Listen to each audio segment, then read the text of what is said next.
Absolutely. Yeah. We have a question here from X, which is Michael Roberts. Are martial arts about fighting or spiritual balance? And my answer to you, Michael, is that depends. Different arts for different purposes, different tools for different jobs. And my buddy Luke Holloway, who is an excellent martial artist and an excellent fighter out of Australia, says that there's a difference between self-protection and self-perfection. So I taught martial arts I taught both for a long time, self-defense and martial arts. And I would say that to do a martial art for self-perfection, fill your boots, do whatever you want. But for self-protection, there might be, I'm just getting the camera here, this much stuff that you know, like your whole lexicon of knowledge. This might be the stuff that you teach, right? This is your knowledge. This is what you teach. But when it comes down to a real fight, this is what you're actually going to use. You know, very, very simple stuff. And that's why boxing is so wonderful and devastating, because what? Footwork, head movement, and 4 friggin' punches. Like, basically. I'm simplifying it, obviously, but that's basically it. And that's why it's so superior. And Muay Thai as well. They have literally a clinch and 8 strikes. Hands, elbows, knees, feet, shins rather. And that's it. So when it comes to actual fighting, simplicity wins the day. And then when it comes to a martial art, if you're going for like a spiritual balance, you're doing a Tai Chi, that's different. You want to perfect your body movements and your kata, whatever it is. That's more of a kind of mind over body, self-discipline thing, I think. And it definitely has its value. And there can be some crossover, of course, but I think it's just a different purpose, right? Like you said, if you get yourself in boxing and BJJ, then you're probably going to be a force to be reckoned with.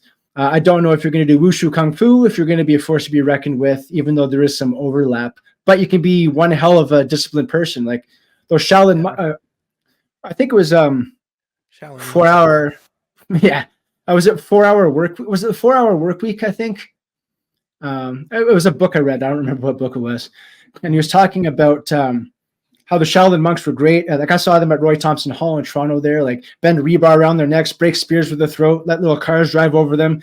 My favorite was when they stand there and kick each other in the nuts for a couple of minutes and they just take it. And that's mind over body. That's self-perfection.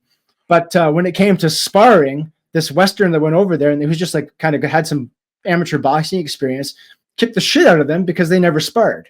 So they were excellent martial artists that can like bend the universe to their will, but they couldn't really take a punch, you know? Yeah. There's actually a lot in there in terms of this concept of reality, right? And as you said, they are, there's a lot more to the nature of reality than we think. And yeah, just to follow up on that question, I think fighting is about self-defense and self-protection and self-mastery. I think when they blend martial arts and spirituality, it gets really, really pussy.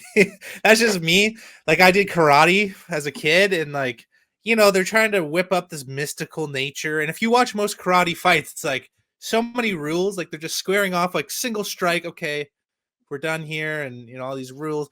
And whereas UFC is the closest to reality, you know, and boxing, I think, gets you really proficient in striking and also getting comfortable being attacked, because people don't realize until you're actually in a position where you're getting hit, like you tense up, you look down, you're afraid, you hyperventilate and you clench and you get exhausted immediately, right? So you have to get actually comfortable being attacked.